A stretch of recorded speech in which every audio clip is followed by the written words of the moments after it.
Welcome to the deep dive. Today, we are taking on a source that, when it was published back in 1928, it acted less like a memoir and more like, well, an operational All manual. right, a manual for the machinery of modern influence. Exactly. It is arguably one of the most honest and, practical blueprints ever written on how power really functions in contemporary society.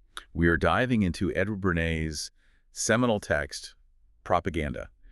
And Bernays, people often call him the father of public relations. He was absolutely clear about his goal here. He wasn't just describing his job. Not at all. Mm. He was documenting, in almost clinical detail, the powerful institutions that govern our industrial state capitalist democracies. But he was going way beyond public relations. He was really detailing the entire architecture of control. And the central thesis here, the foundational idea that Bernays just drops on the very first page, that's what really defines our entire deep dive today. It's an astonishingly frank statement. He says, we are governed, our minds are molded, our tastes formed, and our ideas suggested largely by men we have never heard of. And this small, often anonymous group is what he called the invisible government. So our mission today is to unpack this structure, this invisible government, and critically to analyze the technical means by which this minority manufactures consent and successfully organizes how groups behave. We're looking at the mechanics of influence straight from the architect's blueprint. And we're asking you, how much of your daily life is already dictated by these unseen forces? Let's start with the central problem he identifies, the thing that, in his view, makes the invisible government necessary. Which is the democratic paradox. Right. In theory, the democratic ideal is beautiful. It assumes that every single citizen is a fully autonomous, rational actor. A kind of amateur expert on everything. Exactly. Someone capable of processing all available information. In that world, every citizen would study every piece of abstruse economic, political, and ethical data before they cast a vote or, buy a product. They'd be totally independent thinkers, fully informed, and completely rational. But hold on, Bernays says this invisible structure is necessary. So how do we square that?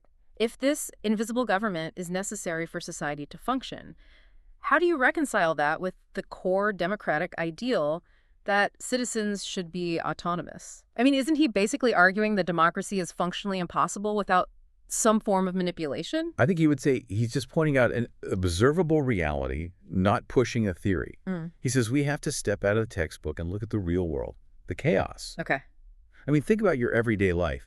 If you had to act as an individual expert on every single topic, if you were forced to, and this is his example, test every soap, price every commodity, or study every political issue before you did anything, Life would just stop. it would instantly become hopelessly jammed. You'd be paralyzed by information overload and complexity. So to avoid that kind of permanent societal gridlock, we basically, without even thinking about it, consent to have our choices narrowed down for us. We accept pre-sifted data and curated options just to keep things moving. Okay. And the group that does this sifting, that's the invisible government. Exactly. And it's by necessity a specialized group. Bernays estimated it was a trifling fraction of the 120 million people in America back in 1928. And how do they govern? He says it's through a few key things. First, just natural leadership ability. Second, by supplying the needed organizing ideas. And third, by holding key positions in the social structure that the general public never even sees. They're invisible because modern society just demands specialization, and we don't have the time to vet every single specialist. So the invisibility isn't always, malicious. It can be a byproduct of this hyper-specialization. And he says this isn't some new, sinister invention either. Precisely. Bernays points out that a kind of rudimentary invisible government popped up almost immediately in American politics, even though the Constitution didn't plan for it at all. You're talking about the rise of political parties. Yes. The framers didn't mandate them, but early on, voters figured out that if millions of individual votes were just scattered randomly across hundreds of candidates, the result would just be, confusion. Political chaos. So almost overnight, political parties emerged as this rudimentary form of invisible government. They narrowed the choice down to an organized slate of candidates. They streamlined the process for the sake of practicality. And the parties do a lot more than just narrow the choices, right? They organize the messaging, the funding, the whole infrastructure. It's an unavoidable structuring mechanism. And Bernays emphasizes that this need for organization goes way beyond just voting. The sheer complexity of modern industrial society requires this kind of organization to stop everything from grinding to a halt. Okay, so emphasize that complexity for us. What did Bernays see that required this level of, organized, interlocking influence? Well, he saw that the world is divided into just countless groups. You have social, political, economic, racial, religious, ethical groups with hundreds of subdivisions inside each one. He actually points to the World Almanac of the time as proof of this. Yeah, that or any periodical directory. It just shows this incredible fragmentation of society. And the specificity of these groups is really the key. What are some examples he uses? They're amazing. You have these very specialized interests, Yeah. and each one has its own leadership, its own channels of communication. Yeah. He mentions organizations like the League to abolish capital punishment, which is abstract, right? Right. And right alongside it, the Aztec Club of 1847, which is historical and super specific. And he looks at newspapers, too. He does. In Chicago, he finds the National Livestock Producer with a circulation of over 155,000, catering to one very specific economic group. Then there's the National Provisioner, which is just for meat packers. Or Naujienos, a Lithuanian daily newspaper. So each of these is its own little microcosm of authority. And this brings us to his critical idea of the interlacing structure. Right, the John Jones anecdote. Yes. So John Jones isn't just one voter.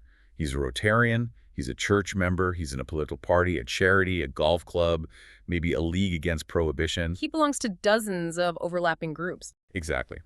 And if an opinion reaches John Jones in his role as a Rotarian, through the trusted leadership of that club, he will then naturally spread that opinion, often subconsciously, in all the other groups he influences. So opinions don't just spread randomly from person to person. They're funneled efficiently through these trusted group leaders. Precisely. This invisible, intertwining structure is the critical machinery. It's how democracy, almost unconsciously, organizes its group mind and simplifies mass thinking. And Bernays doesn't necessarily see this as a bad thing. No, he just says, this is the stage. This is the world we live in. And this is the stage upon which the new propaganda has to operate. The intelligent person has to understand this structure if they want to have any influence at all. Okay, so that sets the stage. Let's talk about how this new propaganda came to be. Bernays describes this huge historical shift. Right, the movement of power from, a single king to the masses. L'état c'est moi. The state is me. Exactly, Louis XIV.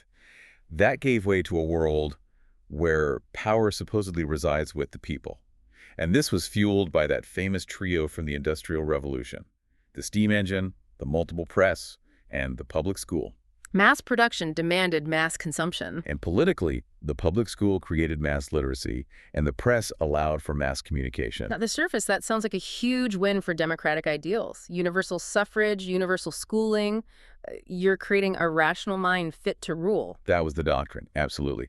But Bernays presents this deeply cynical or, from his perspective, just pragmatic counterargument.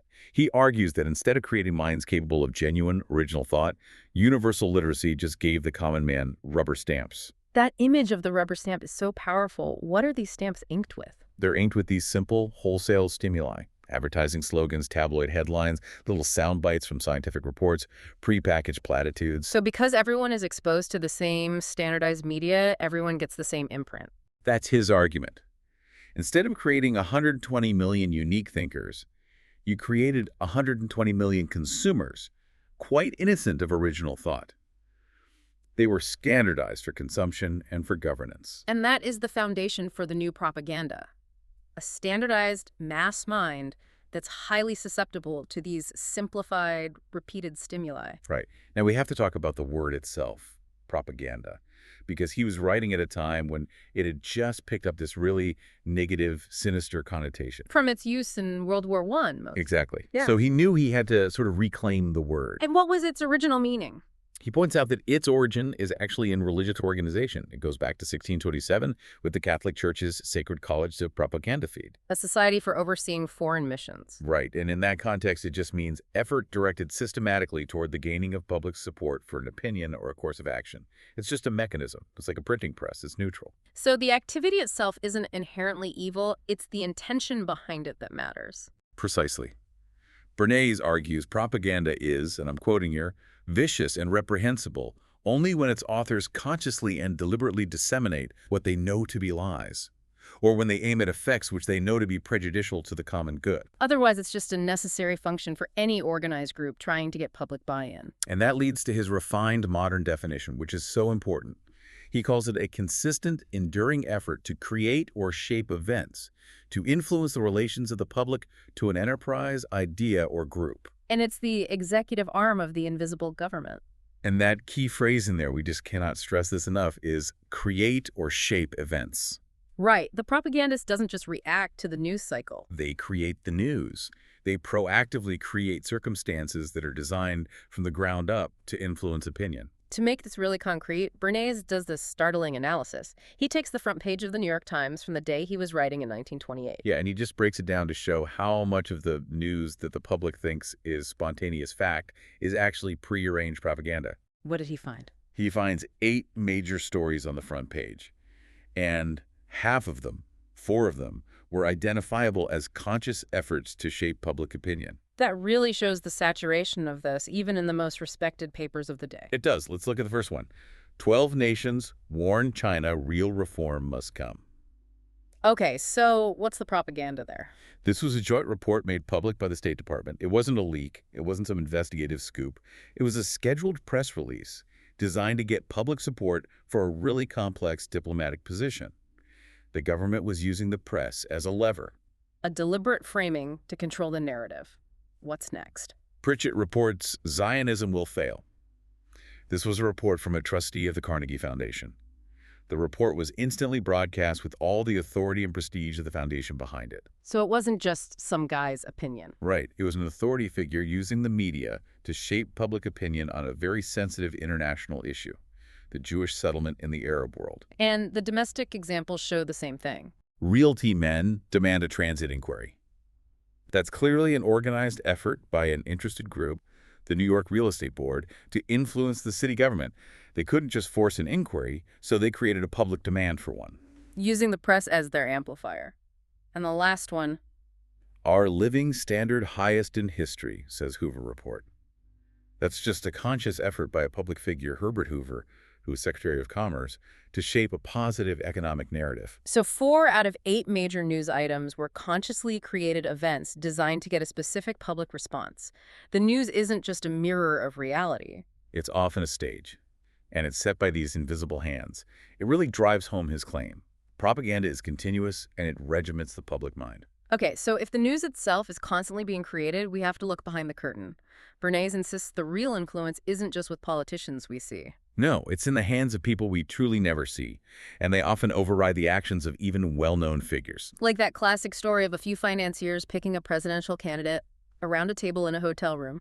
Exactly. The candidates we vote for are the visible figures, but the selection process, that narrowing of choice, is done invisibly. And this invisible dictatorship, as he calls it, reaches into our everyday lives, right? Even in places like fashion where we think we're just exercising personal taste. Oh, absolutely. Think about the famous case of Irene Castle, who established the short hair fashion, or the Parisian fashion leaders who, by choosing the short skirt, immediately reorganized an entire industry. An industry capitalized at hundreds of millions of dollars. That is massive economic power wielded by a tiny select group of people. A few designers and socialites can trigger a huge industrial shift in manufacturing, materials, retail, everything. And it's not just women's fashion. No, for men's fashion, he says the invisible ruler is the gentleman tailor of London. This tailor, who caters to the elite, just suggests a particular blue cloth instead of gray, or 2 buttons instead of 3. And that suggestion just ripples outwards. Instantly. It's translated through contracts and design specs to large American manufacturers. So the average consumer in, say, Topeka, who thinks he's buying a suit based on his own taste, is actually following the precise dictate of an anonymous London tailor who just reorganized textile production across continents. That is invisible governance at work. It's not governing laws, it's governing desire. Okay, so because manipulating this vast, complex social machine is so specialized, a new profession emerged. The Public Relations Council, or PRC. But historically, the press agent was seen as, a sensationalist, a showman, maybe even a liar. So how did Bernays try to legitimize this profession? He argued the PRC must function as an ethical advisor. A press agent tries to get column inches for whatever the client is already doing. A true PRC, like a lawyer, advises the client on their entire public contacts. Meaning they advise the client on what they should be doing. They fundamentally alter the client's policy and practice to earn public acceptance. That is the key distinction. The PRC advises the client to change their internal behavior to get an external benefit. So what are the steps they take? First, they have to analyze the public and the product or idea. Is it fundamentally sound? Is it marketable? He uses the example of corset makers. Right. The PRC would advise them that trying to revive the old unhealthy corset is impossible, but a modified medically sound girdle might be marketable. So you can't fight a major social trend like women's emancipation. You have to adapt the product to fit the new desires. Second, they identify the critical groups which must be reached and the leaders through whom he may approach these groups. Third, they formulate new policies for the client. The orphan asylum example is perfect for this. So they didn't just write a press release for the asylum. No, the PRC advised the asylum to adopt the modern, psychologically sound cottage plan model. This was a direct response to public sociological criticism. By doing good, they generated goodwill. That's policy change as public relations. The Metropolitan Life Insurance example takes this even further. Right. Metropolitan Life wanted public acceptance for massive growth. So instead of just selling policies, they offered health surveys and advice to entire communities. They made their headquarters a picturesque landmark. They created this associative process where the company became associated not just with death and risk, but with health, prevention, and civic pride. That policy-driven approach secured broad public acceptance and let them grow. And that leads to this focus on the anatomy of society, targeting these interlocking groups. Which brings us to the famous case study he uses, the velvet industry crisis. The velvet manufacturers were in financial ruin. Velvet was just completely out of fashion. And a direct appeal to the American public wouldn't work. No, because public tastes had already rejected it. So the solution was this surgical application of propaganda at the source of fashion authority, Paris. They didn't sell velvet to the public, they sold the idea of velvet to the authorities. Exactly. They organized a specialized velvet fashion service. They went straight to the top. The Lyon silk manufacturers and the most influential Paris couturiers, Lanvin, Worth, Agnes, Patou. And they didn't just pay them to use velvet. No, that would be too obvious. They created a circumstance that made it fashionable to use velvet. So how did they do that without being obvious? They induced the designers to use velvet in their new gowns for the upcoming season. Then they made sure that key society figures, a specific countess this or duchess that, were seen wearing these creations at high-profile events. It was a choreographed, created event. And this is the critical leverage point. The American press. Of course. American buyers, editors, fashion reporters, the group leaders for the entire American retail system, they all arrive in Paris for the shows. And what do they see? They see velvet everywhere. They see this actual, although created, circumstance. Velvet is dominant. The reporters file this as genuine news of the Paris trend. Department stores back home, needing to be style leaders, start advertising velvet based on the original cables received from them. The demand was created at the top of the authority chain, and it saved an entire industry. And the American public was simply complying with an established trend they thought had emerged naturally. This reliance on manipulating group leaders, it all comes down to understanding the psychology of it all. Right, and Bernays relies heavily on the work of thinkers like Trotter, Le Bon, Wallace, Lippmann. And what's the fundamental truth they all point to? That the group mind does not think in the strict sense of the word. It operates through impulses, emotions, and habits. So when a group is faced with the decision, its first impulse is to follow a trusted leader. And if a leader isn't immediately present, the group defaults to using cliches, pat words, or images. So the propagandist's job is either to provide the leader, or more subtly, to manipulate the existing cliche. The power of a single word is just extraordinary. This brings us back to that war example you mentioned, changing evacuation hospitals to evacuation posts. It's a perfect illustration of stereotype manipulation. The word hospital was just indelibly linked in the public mind with an expectation of prolonged, careful attention. A fixed stereotype. And the evacuation hospitals couldn't meet that stereotype, so they were getting heavily criticized. It was impossible to persuade the public to change the image that the word evoked. So they just changed the name to evacuation posts, and the criticism vanished. Instantly. No one expects prolonged care from a post. A new, less demanding cliche automatically created a new public emotion. That's the fundamental lesson. Hmm. You don't fight the stereotype, you just change the term. But beyond these surface-level cliches, Bernays stresses a deeper Freudian insight. Right, that people are often motivated by compensatory substitutes for desires which he has been obliged to suppress. This is the intellectual firepower that old salesmanship was missing. Completely. A man doesn't buy a new car because he needs locomotion. He might buy it as a symbol of his social position, or as evidence of his success, or as a substitute for these deep-seated feelings of inadequacy he faces in his daily life. So the successful propagandist has to find those hidden emotional motives and appeal to them, not the superficial rational ones. You sell the car not by describing the engine, but by linking the car to the fulfillment of that suppressed desire for status and power. This really moves us away from the brute force approach of old salesmanship. It's a total shift. You're shifting the burden of proof from the seller to the buyer by manipulating their perceived environment. Let's use his example of bacon salesmanship to contrast the old and new ways. Okay. The old way was just aggressive repetition aimed at the individual. He would just scream, eat more bacon, it is cheap, it is good. Direct, forceful, and probably met with a lot of sales resistance. Exactly. The new approach asks a different question. Who influences the eating habits of the public? The key leader here is the physician. Right, so the strategy shifts completely. You get physicians to state publicly that bacon is wholesome and vital for health.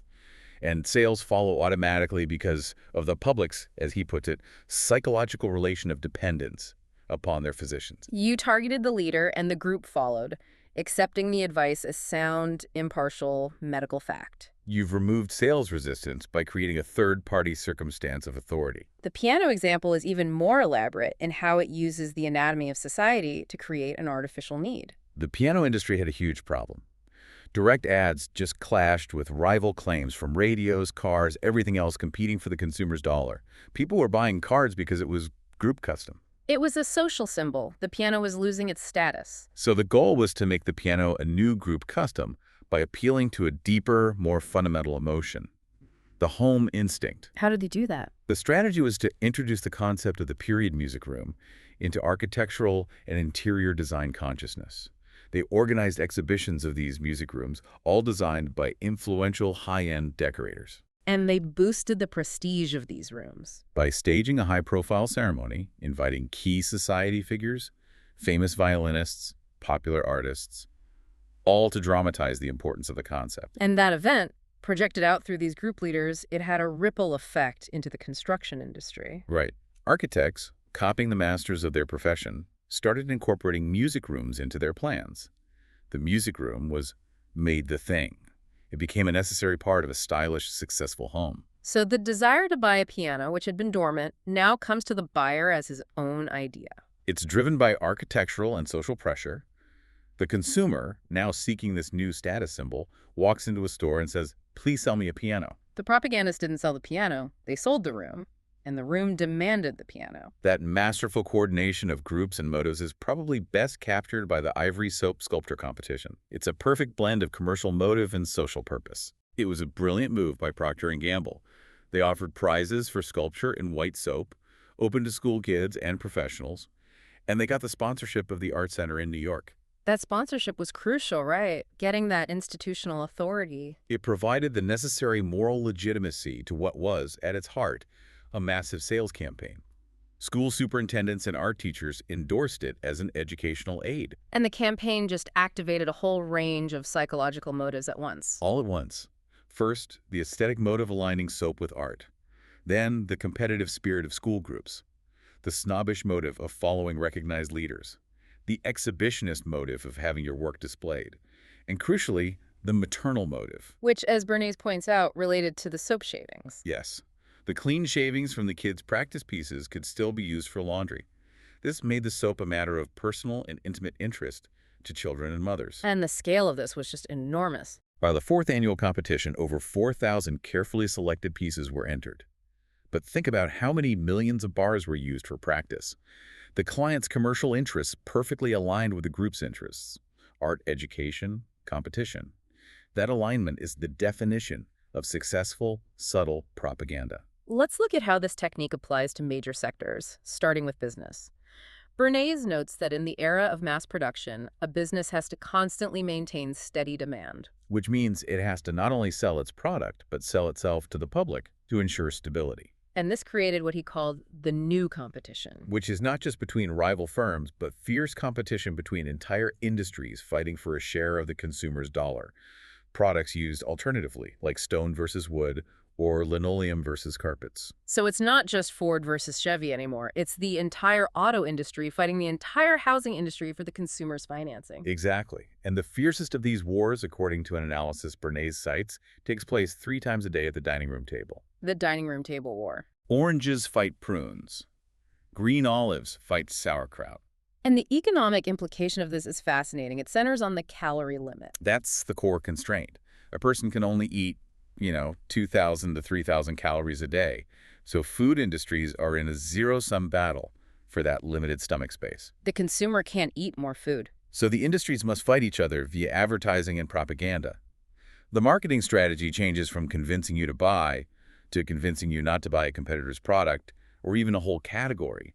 It's a war of displacement, not of growth. That really emphasizes the importance of propaganda in creating a favorable perception to displace your rivals, but it's also vital for damage control. Right, especially in rapid-fire modern finance. Bernays contrasts inaction with creating a counter-circumstance. He cites the huge stock loss for Hudson Motor up to $1 million because of a false rumor about its dividend. A situation caused by not having prompt, organized communication to counter the lie. Now compare that with the strategic response of the Beechnut Packing Company. They were faced with a false rumor that the firm was about to be sold and moved from its hometown. And they didn't just issue a flat denial. Because that always looks suspicious. Instead, the company president publicly refused the sale, dramatically declaring his loyalty to his boyhood home and the community. That act, reported widely, created a new positive event. Exactly. And the community reacted by spontaneously holding a Beechnut Day, a huge public testimonial. This created circumstance proved the rumor was false far more convincingly than a mere statement ever could. It leveraged group loyalty to defeat financial speculation. Okay, let's pivot to politics. Bernays argues that politics, despite being the first to use mass appeal, is the slowest in modifying its propaganda methods. Yeah, he found American political campaigns shockingly archaic and inefficient. He cites this anecdote from Emily Newell Blair about a senator's 5-day speaking tour. They actually analyzed the costs. And it came out to $15.27 for each possible vote changed, an astronomical sum compared to a modern sales manager selling soap. The old political machine was just relying on outdated, expensive methods. So the politician has to become a general sales manager. What modern principles were missing? Systematized budgeting, audience segmentation, strategic use of media. The political platform itself, Bernays argued, had to become an honest platform with a kind of guarantee principle and money-back policy. Because the public had already lost faith. They lost faith in campaign promotion. So the key was to systematize the effort and make it credible. And most importantly, they had to create dramatic circumstances instead of just relying on inefficient arguments. Like his example of a politician campaigning on a low-tariff platform. The old way is just to argue, a high tariff increases the cost of things you buy. The new way is to create dramatic, self-evident circumstances. So what would that look like? The politician would stage simultaneous low-tariff exhibitions in 20 cities, showing the extra cost caused by the tariff. He'd get prominent, respected people to boycott expensive goods like wool, making them wear simple cotton suits to important social functions to dramatize the issue. Social workers would agitate, connecting the abstract tariff to the concrete health of the poor. So the public's attention is captured and their emotions are engaged through these choreographed events before the leader even speaks. Right. And this leads to Bernays' ultimate conclusion on political management.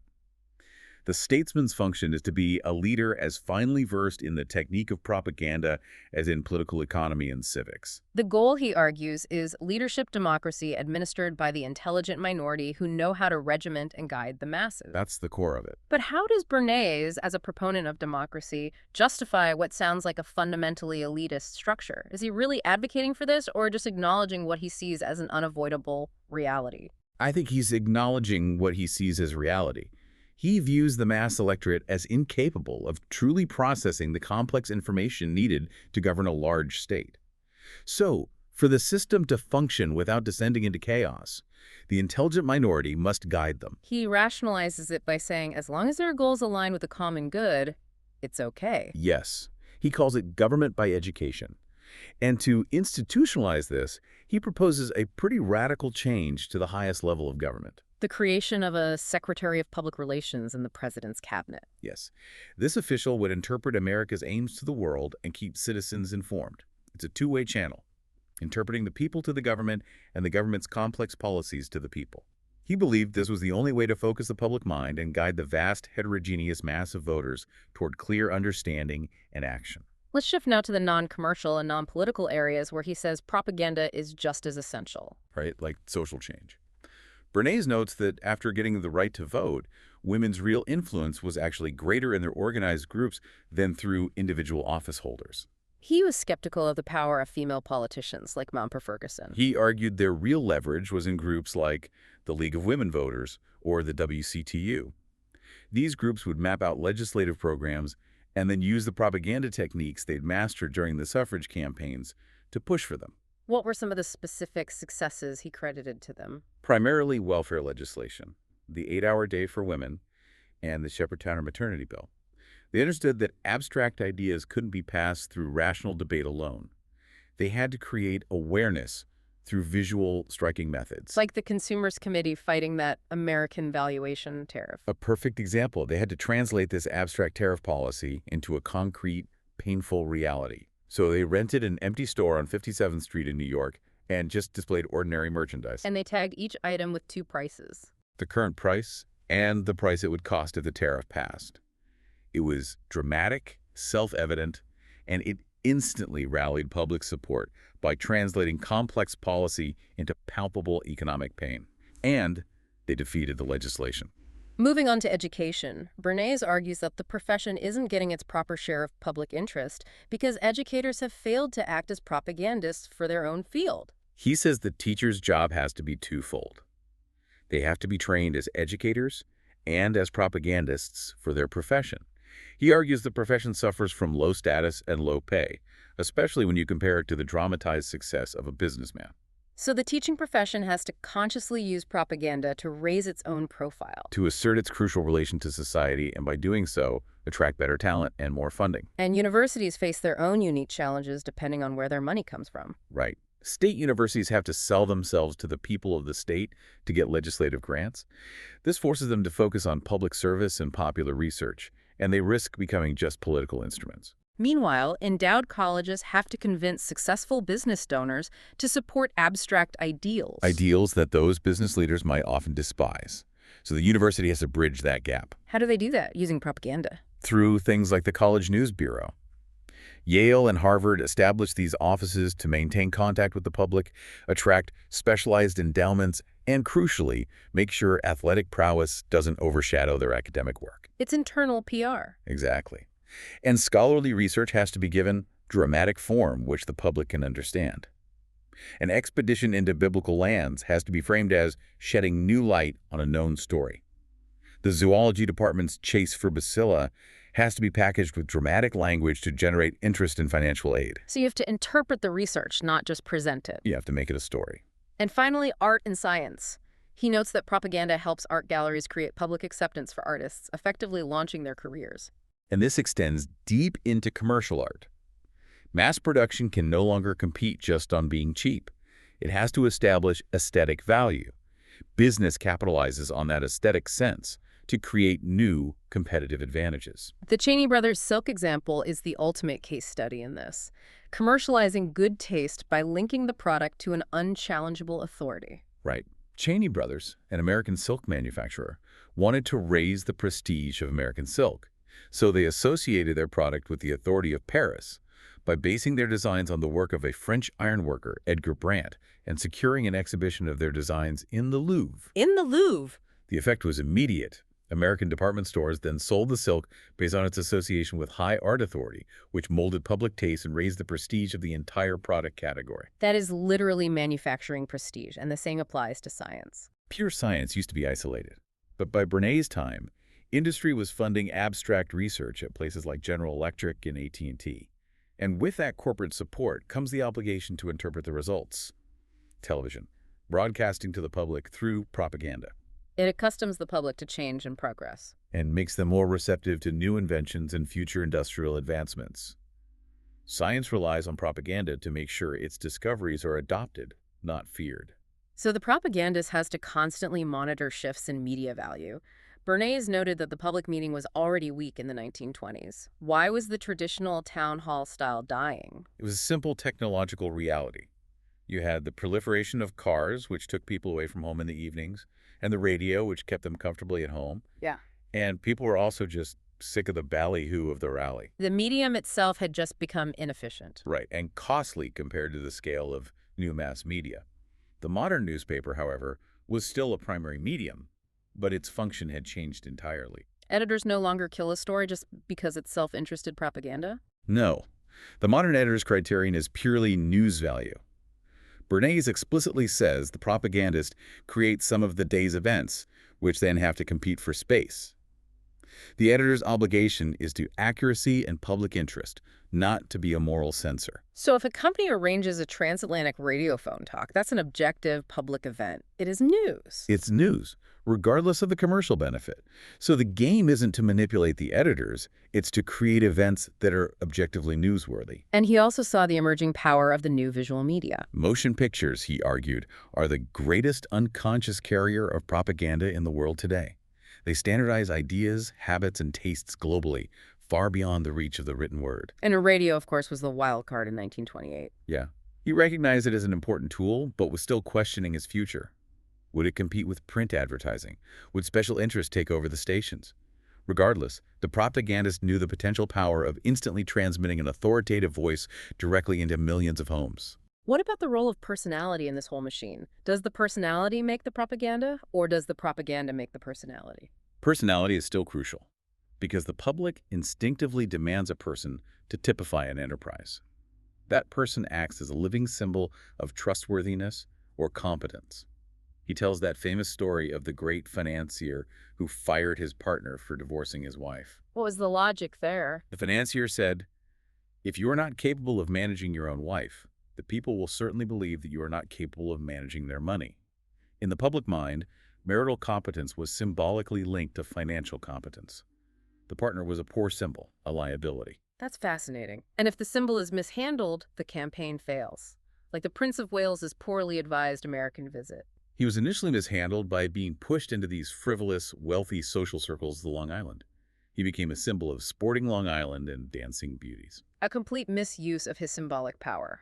Great Britain lost a huge opportunity to show him as a symbol of the empire's unity and commonality. The error was only corrected when he took a single, well-publicized subway trip, a tiny, sudden dramatization of democratic accessibility that achieved more than weeks of poorly aimed social events. Given the immense power of these tools, Bernays insists on an ethical code for the Public Relations Council. Yes. He says the PLC has to operate under an ethical code, Yeah. mostly because their usefulness depends on maintaining public trust. They have to refuse clients who are dishonest, fraudulent, or antisocial. So it's enlightened self-interest. It is. He argues that if a PRC gets a reputation for misleading the public, his usefulness is immediately over. And most importantly, when sending propaganda material, even something like the Velvet campaign, the source should be clearly labeled. The editor has to know who it's from and what its purpose is. Candor for the PRC is the ultimate long-term professional asset. So this deep dive into propaganda leaves us with a profound understanding of modern society that is still, chillingly relevant almost a century later. It really is. Bernays' primary takeaway is that modern society, with its immense complexity, is fundamentally structured to require the organization of chaos by an intelligent minority. And that organization can't be achieved through just pure free-for-all debate or simple rational appeal. Propaganda, or as he preferred to call it in politics, government by education, is the inevitable, continuous mechanism needed to maintain order and forward momentum in a mass democracy. He was writing to the intelligent person, believing that understanding the process was the first step toward effective participation. He was clear. Propaganda will not die out. It will only become more refined and integrated into new technologies, just as we've seen over the last century. Bernays concludes that propaganda is the modern instrument by which intelligent men can fight for productive ends, and help to bring order out of chaos. Which raises a critical final question for every citizen living in a democracy that's administered by an intelligent minority. If the mechanisms of control are truly necessary to maintain societal order, how do we ensure that the intelligent minority, fighting for what they see as productive ends, actually aligns with the true best interests of the masses they're governing? And what is the mechanism of accountability for the invisible government? That is the real challenge for the 21st century, understanding the unseen hands that guide our choices. Food for thought, indeed. Thank you for joining us for this deep dive. We'll be back next time, diving into more sources you need to know about.